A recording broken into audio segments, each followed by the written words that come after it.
The champagne cork popped, spraying across Karen Whitaker's pristine white carpet like a cheap party trick gone wrong. My husband Robert held the bottle high, grinning like he just won the lottery. In his mind, he probably had $2 million in his pocket already, Karen said, shaking her son Ryan's hand firmly. Son, you saved this HOA from bankruptcy. Brilliant negotiation. Karen dabbed at her eyes dramatically. My brilliant boy, always knowing exactly what to do. I sat on the couch in the corner of their living room, laptop balanced on my knees, pretending to work on the quarterly projections they'd never asked to see. The projections that showed Willow Creek Estates wasn't failing at all. It was actually positioned for its best year in the community's 23-year history. Emily, aren't you going to congratulate your neighbor? Karen's voice had that edge to it. The one that meant I was failing to perform my role as the supportive, quiet resident who just paid dues and shut up. Congratulations, Ryan, I said flatly, not looking up from my screen. Don't sound so enthusiastic, Ryan laughed, pouring himself more champagne. I know you're worried about your little bookkeeping job down at the community office, but don't stress. I'm sure the new developers will keep you on. You're cheap labor. Karen's daughter, Nicole, giggled from her position draped across the armchair. At 26, she'd never worked a real day in her life. Living off the consulting fees the HOA paid her for occasionally showing up to board meetings in designer sunglasses. Emily, you should be thanking Ryan. That community was going under.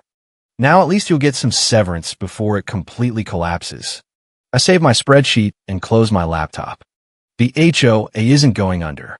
Emily, sweetheart, Robert said in that patronizing tone he'd perfected over my 28 years living here. I know you work hard in the accounting office, but you don't see the big picture. The market is contracting.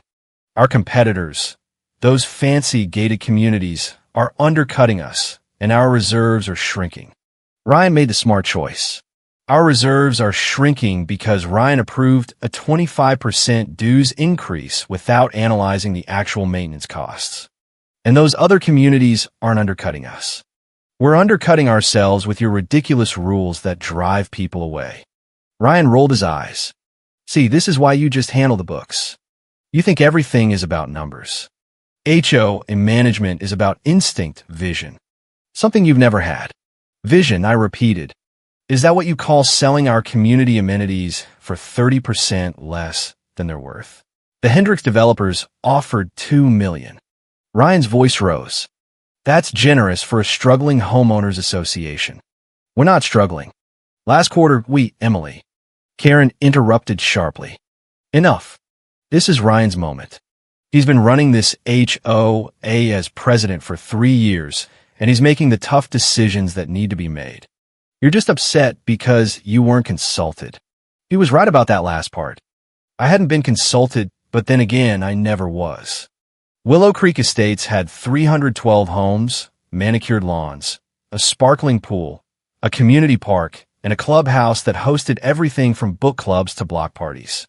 Robert had started the HOA 23 years ago, building it from a few dirt lots into a prestigious gated community with 312 members and annual dues revenue of $1.2 million. And nobody in this room, except me, knew who actually controlled it. When is the sale finalized? I asked quietly. Ryan checked his phone. Hendricks' lawyers are reviewing the final paperwork now. Should be done by Friday. 3 days. He raised his glass to new beginnings. Everyone toasted except me. I stood up, gathering my laptop. I should get back to the office. Need to finish the month-end reports. It's Sunday, Nicole said. God, Emily, do you ever stop working? Someone has to keep the books accurate. That's what we pay you for, Ryan said dismissively, though probably not for much longer. I'm sure Hendricks will bring in their own accounting team. I left without another word, driving the 2 minutes from the Whitaker mansion to the community office where Willow Creek HOA had been headquartered for the past 12 years. The building was dark. Everyone else was home with their families on Sunday afternoon. I unlocked my office and pulled out the file I kept in my locked cabinet. The file that contained the real ownership structure of Willow Creek HOA Corporation. When Robert started the community, he'd had a partner, his best friend from college, James Whitmore. Uncle James, as I'd always called him, though we weren't blood related. James had put up half the initial capital and owned 50% of the HOA Corporation. 8 years ago, James died of a heart attack at 54. He'd never married, had no children. His will left his entire 50% stake in Willow Creek HOA to me, the goddaughter he'd mentored since I was a child, the quiet, bookish girl who'd spent weekends at his house learning about covenants, reserves, and community governance while the Whitaker kids partied. And my neighbors praised Ryan's natural leadership. But James had added a condition. The shares would be held in trust until I turned 25, managed by a corporate trustee, and the ownership would remain confidential unless I chose to reveal it. I turned 25 3 years ago. The shares had transferred to me completely, all 50%. And I'd never said a word. But I hadn't stopped there. 2 years ago, I'd approached the Wilson family. Gerald Wilson had been one of Robert's early investors, holding 21% of the HOA shares. When Gerald's health declined and his son wanted to liquidate assets, I'd bought his entire stake. Through a carefully structured LLC that didn't obviously connect to me, I'd acquired another 21%. That gave me 71% of Willow Creek HOA Corporation, and nobody knew. Robert held 23%. Ryan had been given 4% when he became president. Nicole had 2% from a performance bonus she'd done nothing to earn. Karen held nothing. Robert had never believed in women as community leaders, which made the current situation particularly ironic. I was the majority shareholder of the HOA. I'd spent 5 years watching them mismanage with absurd rules. No flags over 3 feet, grass no taller than 2 inches, Christmas lights only from November 15th to January 5th, and fines for breathing wrong. And on Friday, they were planning to sell the community amenities without my approval. I pulled up my real financial files, the ones I didn't show to Ryan or Robert, the ones that showed Willow Creek's actual position. Dues revenue was up 18% year over year. Our new eco-friendly landscaping plan, the one I'd helped the grounds team develop anonymously, was gaining traction and attracting new buyers. We had 3 major grants pending that would boost reserves to over $1.8 million within 18 months. Our amenity margins before Ryan's idiotic dues hikes had been climbing steadily. The Hendricks developers weren't offering $2 million out of generosity. They were offering it because they'd seen our real potential and knew Ryan was an idiot who'd undersold his own community. And in 3 days, they thought they'd own it. My phone buzzed. A text from Ryan. By the way, Dad wants you to prepare a full financial disclosure package for Hendricks by Wednesday. Everything. Don't leave anything out. I smiled at my screen and typed back, of course. Monday morning, I arrived at the community office at 6 a.m. As usual, by 7 o'clock, I'd finished the actual financial package, the real numbers that showed exactly how valuable Willow Creek was. I saved it in my personal encrypted files. Then I created the package Ryan had asked for, the one that showed the version of reality he believed in, declining reserves, shrinking membership interest, increasing complaints. I didn't lie. I just highlighted every negative trend and downplayed every positive one. If they wanted to see a failing HOA, I'd show them exactly that. Ryan arrived at 9, strolling in with his coffee like he owned the place. Technically, he owned 4% of it. Got that financial package? He asked, leaning against my doorframe. Almost done. I'll have it to you by noon. Great. Make sure it's thorough. We want Hendricks to see we're being transparent. Oh, it'll be very thorough. He left, and I went back to work. At 11 o'clock, Robert called me into his office. Emily, I want to talk to you about the transition. I sat down across from his desk. The office was decorated with photos of Ryan and Nicole. Awards the HOA had won. Not a single picture of me.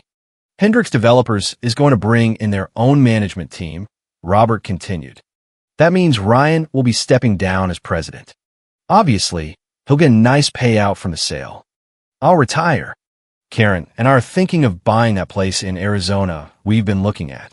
Congratulations. But I wanted to talk to you about your position. I've negotiated for you to stay on for at least 6 months during the transition. They'll honor your current salary, $58,000, right? 62. I got a raise last year. Right. Anyway, they'll keep you on at that rate for 6 months. After that, it'll depend on whether they want to maintain the current accounting infrastructure or consolidate it with their corporate systems. So I get 6 months, then probably unemployed. While you're good at what you do, you'll find another bookkeeping position somewhere. And think of it this way, you'll finally have the chance to explore other opportunities. You've been here for 5 years. Maybe it's time to branch out. Maybe, I said non-committally. Look, Emily, I know you're disappointed you weren't more involved in this decision, but this is business. Ryan has been groomed for leadership since he was young. He understands the strategic aspects that you just don't have exposure to. Robert shifted uncomfortably. You chose to go into accounting. That was your decision. I have a degree in business management and finance. I took accounting work because it was the only position you'd give me. Emily, let's not do this. The decision is made. The sale is happening. Try to be supportive of your president. I stood up. I'll have the financial package ready within the hour. Back in my office, I finalized both versions of the documents. The one I sent to Ryan showed an HOA barely worth $2 million. The one I kept showed an HOA worth at least $6.5 million, probably more. Tuesday morning, I received an email from Hendricks Developers' legal team requesting a meeting to discuss the transition of management oversight. The meeting was scheduled for Thursday, one day before the supposed closing. I accepted the invitation and started preparing. That afternoon, Ryan burst into my office. Hendricks just confirmed their offer. $2 million, closing Friday. Emily, this is really happening. Exciting, I said, typing on my computer. Karen's already planning her retirement party. She wants to have a celebration dinner Thursday night after the Hendricks meeting. You should come. I'll check my schedule. He lingered in my doorway. You know, Emily, I know we've had our differences, but this is good for everyone. You'll get a severance package, and you're young enough to start over somewhere else. Maybe. After he left, I made a series of phone calls. First to my attorney, confirming that all my ownership documentation was in order. Then to the corporate trustee who'd managed James Whitmore's shares, verifying the transfer records. Finally, to my financial advisor, discussing the valuation methodology I'd be presenting. Everything was ready. Wednesday morning, Ryan called an all-hands community meeting. All 312 homeowners gathered in the clubhouse, looking nervous. Rumors had been flying for days. Ryan stood on the stage with a microphone. Everyone, I want to be transparent with you about the community's future. Willow Creek Estates is being acquired by Hendricks Developers, a major player in luxury property management. The sale will finalize Friday. Murmurs rippled through the crowd. I saw our lead groundskeeper, Marcus Chun, frown deeply. Marcus had been with the community for 8 years and knew exactly how well our amenities were performing. Now, I know change is scary, Ryan continued. But this is good news. Hendricks has deep pockets and industry connections we don't have. They'll invest in this community and help it grow in ways we never could. Will there be higher dues or rule changes? Someone called out. That's up to Hendricks's management team, but I've negotiated protections for homeowners. Everyone will get at least 90 days of continued membership perks. 90 days? Then they'd probably gut the amenities and turn the place into condos. I caught Marcus's eye across the room. He looked furious. After the meeting dispersed, he found me by the coffee station. Emily, tell me Ryan isn't selling our park. Looks like he is. We're not failing. The new solar panel grant for the pool is about to land. That's a $200,000 annual savings alone. I know. Did you tell him? Did you show him the actual numbers? He doesn't want to see the actual numbers. Marcus. He wants to see the story that justifies his decision. Marcus ran his hand through his hair. This is insane, Emily. You have to do something. Like what? I'm just the bookkeeper, remember? He stared at me. You're more than that. Everyone here knows it. You're the only one who actually understands this community. Not according to Ryan. Then Ryan's an idiot. Marcus lowered his voice. Is there anything you can do to stop this? I took a sip of my coffee. Come to the office Thursday afternoon around 3 p.m. You might want to see what happens. Thursday morning, I dressed carefully, professional suit, minimal jewelry, my hair pulled back. I looked like someone who meant business. The meeting with Hendricks was scheduled for 2 p.m. At 1:30, I walked into the conference room where Ryan had already set up. He'd brought Robert, Karen, and Nicole, the entire Whitaker family ensemble. Emily, you're early, Ryan said. We don't need you until Hendricks' team has questions about the financials. Actually, I need to be here from the beginning. This is a strategic discussion, way above your pay grade. I insist. Robert frowned. Emily, Ryan's right. This isn't appropriate. The conference room door opened. 3 people walked in, 2 men in expensive suits and a woman carrying a briefcase. The Hendricks Developers Acquisition Team. Mr. Whitaker, the woman said, extending her hand to Robert. I'm Catherine Hendricks. We spoke on the phone. Miss Hendricks, pleasure to meet you in person. Robert shook her hand warmly. This is my son Ryan, our president, and his team. Catherine's eyes swept the room, landing on me. And you are? Emily Carter, head of financial analysis, Karen corrected quickly. She prepares our financial statements. Among other things, I said mildly. We all sat down. Catherine opened her briefcase and pulled out a stack of documents. Let's get straight to business. We've reviewed the financial disclosures provided by Mr. Ryan Whitaker. Based on those numbers, our offer of $2 million for 100% of Willow Creek HOA assets and management rights is fair and generous. We agree, Ryan said eagerly. It's a good deal for both sides. However, Catherine continued, we do have some concerns about the accuracy of certain projections. Your disclosed numbers suggest declining performance, but our market research indicates your new eco upgrades and grant pipelines are gaining significant traction. Ryan shifted uncomfortably. Well, there's always some uncertainty in projections, which is why I interrupted. I prepared an alternative financial analysis, one that shows the complete picture. I pulled out my tablet and connected it to the conference room screen. Ryan's face went red. Emily, what are you doing? Providing accurate information. I pulled up my presentation. Miss Hendricks, the financial package you received was incomplete. It didn't include our pending grants, our new amenity pipeline analysis, or our actual market position. The screen showed the real numbers, reserve growth, amenity margins, membership expansion opportunities. Catherine leaned forward, studying the data. These numbers are significantly different from what we received. Because these numbers are accurate, I said. Willow Creek isn't a failing HOA being sold at a discount. It's a thriving community being undersold by someone who doesn't understand its value. Ryan slammed his hand on the table. Emily, you're fired. Get out of this meeting right now. You can't fire me. I'm the president. I absolutely can fire you. Actually, you can't because you don't have the authority. Robert stood up. Emily, this is unacceptable. You're undermining your president's negotiation. Apologize and leave, or you're done at this HOA. I can't be done at this HOA, I said calmly, because I own 71% of it. The room went completely silent. Karen laughed nervously. Emily, that's ridiculous. You don't own anything. I pulled out my folder, the one with all the documentation. James Whitmore left me his 50% stake when he died 8 years ago. The shares were held in trust until I turned 25, then transferred to me completely. That was 3 years ago. I placed the first set of documents on the table: trust paperwork, transfer records, stock certificates. That's 50%.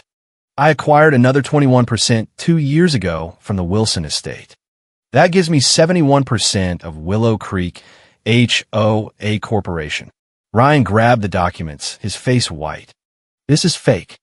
It has to be fake. It's not fake, Catherine said quietly, examining the papers. These are legitimate stock certificates. Emily Carter is the majority shareholder. Robert sank back into his chair. James left you his shares. He left me everything because I was the only one who cared about learning the community, who spent time understanding what made this place work. Nicole's voice was shrill. You've been lying to us for 3 years. I've been watching, quietly seeing exactly how you'd run this HOA if you thought you controlled it. And you've proven you're incompetent. Ryan found his voice. You can't block this sale. It's already done. I can and I am. I turned to Catherine. Miss Hendricks, as a majority shareholder of Willow Creek HOA, I'm formally rejecting your acquisition offer. This sale will not proceed. Catherine nodded slowly. I see. Well, this changes things considerably. You can't do this. Ryan shouted. We have contracts, agreements. You have preliminary agreements that require majority shareholder approval, I said. Which you don't have, which you'll never have. This sale is dead. Karen was crying now. Emily, how could you? This is our community. No, it's my community.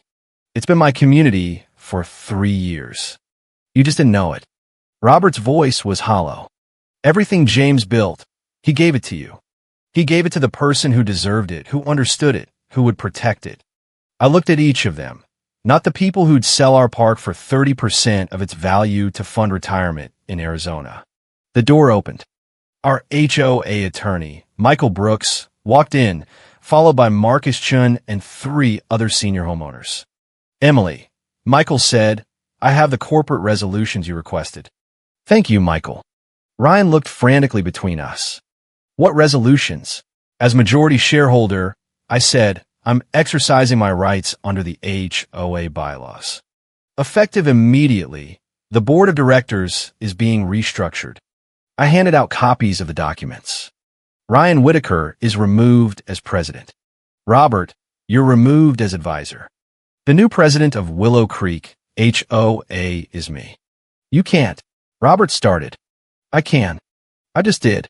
Michael has verified all the paperwork. It's completely legal.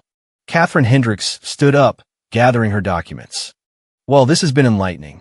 Emily, if you ever decide to sell, we'd be very interested in having a conversation at a significantly different valuation. She handed me her card. Based on the real numbers you showed me, I'd estimate this community is worth at least $6.5 million, probably more. After Hendricks's team left, the Whitakers sat in stunned silence. Finally, Nicole spoke. So what happens to us? That depends. Are you willing to actually work? What does that mean? It means no more fake consulting fees. No more showing up to meetings in expensive outfits on HOA dues. If you want a position here, you'll earn it. Real work, real metrics, real accountability. She stared at me. You're serious. Completely. Ryan's voice was bitter. And what about me? You're trying to throw me out. I'm reassigning you. You'll work as a maintenance coordinator under Marcus Chun. If you can prove you actually understand our amenities and can contribute to resident satisfaction, maybe you'll work your way back up, but you'll start at the bottom. Maintenance coordinator? I'm the president. You were the president. Now you're unemployed unless you take the position I'm offering. Robert finally spoke, his voice tired. Emily, what do you want from us? I want you to accept reality. This HOA is mine. It's been mine for 3 years. I've spent that time watching you run it poorly, make bad decisions, and treat me like I was worthless. That ends today. We never treated you like you were worthless, Karen protested weakly. You call me the bookkeeper when I have a business degree. You gave Nicole fake jobs while I worked 60-hour weeks for a fraction of what I was worth. You praised Ryan's instincts while ignoring my actual analysis. You were selling our community without even consulting me. Marcus cleared his throat. For what it's worth, Emily has been the only person keeping this HOA running efficiently for years. We all knew it. Ryan turned on him. You're fired. Ryan, I said quietly, you don't have that authority anymore. Marcus is being promoted to vice president of operations. He's earned it. The meeting dissolved into chaos after that. Ryan stormed out. Nicole left crying. Karen followed her, shooting me wounded looks. Robert sat alone at the conference table for a long time after everyone else had gone. Finally, he stood up. Karen, and I need to talk. There's nothing to talk about. The decision is made. Emily, we're neighbors. You're the people who made my life hell with citations for my tomato plants being too tall. And I'm grateful for the lessons. But you never treated me like a real member. Not the way you treated your own family. He left without another word. I stayed in the conference room as the sun set, looking at the documents spread across the table. Stock certificates, corporate resolutions, the new organizational chart I'd spent months preparing. Michael Brooks knocked on the doorframe. Emily, you handle that well. Did I? They hate me now. They underestimated you for years. Sometimes people need a shock to see reality clearly. James knew, I said softly. He knew they'd never respect me. That's why he structured it this way. So I'd have time to learn, to prepare, to be ready when the moment came. He was a wise man. After Michael left, I walked through the clubhouse. The pool was quiet, machines idle for the night. I ran my hand along the new solar panel array, thinking about everything James had taught me. HOA management isn't about being the loudest voice in the room, he'd said once when I was 20 and shadowing him for the summer. It's about being the most prepared. Learn everything. Watch everyone. And when your moment comes, be ready to act decisively. My moment had come. Over the next week, the changes accelerated. I hired a real CFO, a woman named Patricia Wu, with 15 years of experience at Fortune 500 property groups. I promoted 4 senior homeowners who'd been overlooked for advancement, including 2 women and a person of color. I restructured the dues plan to reward actual community value instead of Karen's petty fines. And I canceled Ryan's HOA credit card, Nicole's consulting contract, and Robert's automatic monthly stipend. Ryan lasted 3 days in maintenance before quitting. I'm not working for people who used to work for me, he announced dramatically. Hey, I said, good luck with your job search. Nicole tried to negotiate a new consulting role. Emily, please. I need the income. I have expenses. Get a real job. Learn what actual work feels like. She left too. Robert held on longer. He showed up every day, sitting in what used to be his office, now a conference room, looking lost. Finally, after 2 weeks, he came to see me. I'm retiring, he said. Karen and I are moving to Arizona as planned. Okay. Emily, I know we didn't treat you fairly. Value your contributions. See your potential. He looked at the floor. Yes, James saw it. He saw everything you missed, and he made sure I'd have the power to fix what you broke. I didn't break anything. You were selling a $6 million community for $2 million. You'd given operational control to Ryan, who was running it into the ground with his rules. You put Nicole on payroll for doing nothing. Instead, you broke things. He left that day and didn't come back. 3 months into my tenure as president, the solar grant came through, $210,000 annually for 5 years. Marcus had been right. It was a game changer. 6 months in, we landed 2 more major amenity upgrade contracts. Reserve funds were up 32%. Homeowner satisfaction surveys showed dramatic improvement. Patricia had restructured our financial operations, and we were operating more efficiently than ever. Catherine Hendricks called me personally. Emily, I've been following Willow Creek's performance. Impressive turnaround. It wasn't a turnaround. It was removing obstacles. She laughed. Fair point. Listen, if you ever want to discuss strategic partnerships, not acquisitions, partnerships, we should talk. What you're building is impressive. I'll keep that in mind. A year after taking control, I stood in front of the entire community at our annual meeting. 312 homeowners had grown to 340. Revenue had increased 48%. We'd opened a second playground and canceled every single one of Karen's ridiculous rules. No more fines for flags. No more grass police. Holiday lights year-round if you wanted. This has been a year of transformation, I told them. Not because we changed what we do, but because we committed to doing it excellently, to rewarding merit, not connections, to building something sustainable, not just profitable. Marcus started the applause. Soon, everyone was standing, cheering. After the meeting, Patricia found me in my office.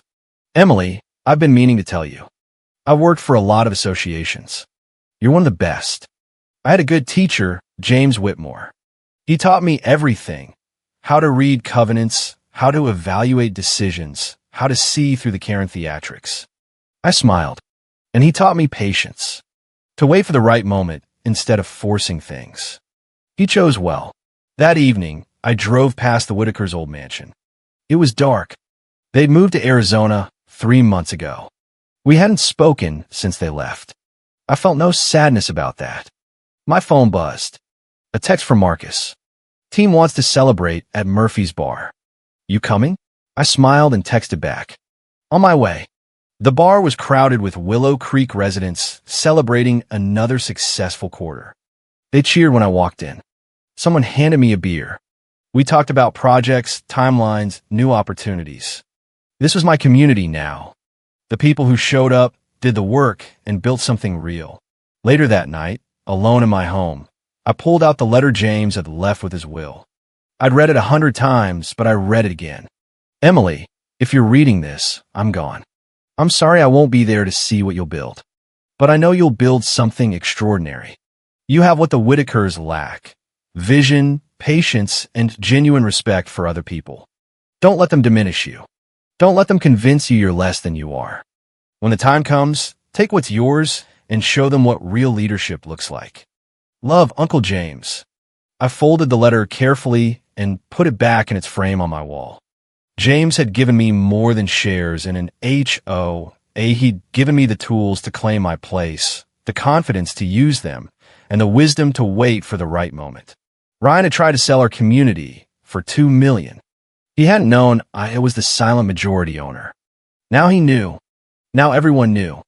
And Willow Creek, under my leadership, was worth more than anyone had imagined. Not because of some dramatic transformation or brilliant strategy. Simply because I'd removed the people who were holding it back and let the talented residents who'd been there all along finally do their jobs. Community association, Ryan had always said, was for the community. He was right. It just took them losing it to figure out who the real community was. 2 years later, the Willow Creek HOA headquarters had moved to a larger facility, 340 homeowners, annual revenue of $14.3 million, 3 major amenity patents pending, industry recognition as one of the fastest growing communities in the region.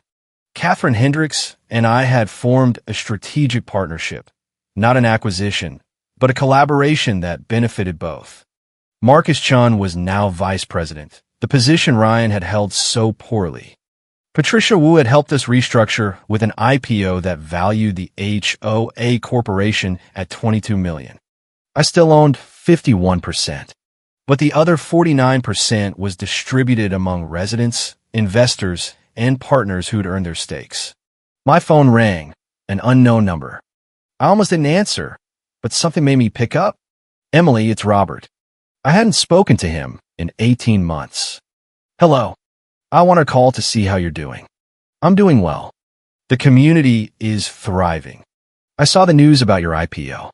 $22 million valuation. That's incredible. It's what the community was always worth. You just couldn't see it. Robert was quiet for a long moment. I was wrong, Emily, about everything.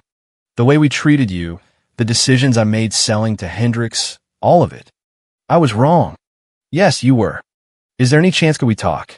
Maybe have dinner? I looked at the photo on my desk. Uncle James and me at my college graduation, both smiling. He believed in me when no one else did. Maybe someday, I said, but not yet. I understand, Emily. I want you to know I'm proud of you. What you've built, what you've become. James was right to trust you with his shares. He trusted me because I earned it. That's the difference between us, Robert. He thought community meant automatic loyalty. James understood that community is something you build through respect and trust. After he hung up, I returned to the quarterly projections on my screen. Strong growth, solid fundamentals, sustainable expansion. This was what Uncle James had seen. Not just an HOA, but potential. Not just numbers, but possibility. And he'd given me the power to make it real. My neighbor had tried selling our community for $2 million. Now, it was worth $22 million and climbing. He hadn't known I was the silent majority owner. But silence, I'd learned, was its own kind of power. And when you spoke, you made sure everyone listened. The end.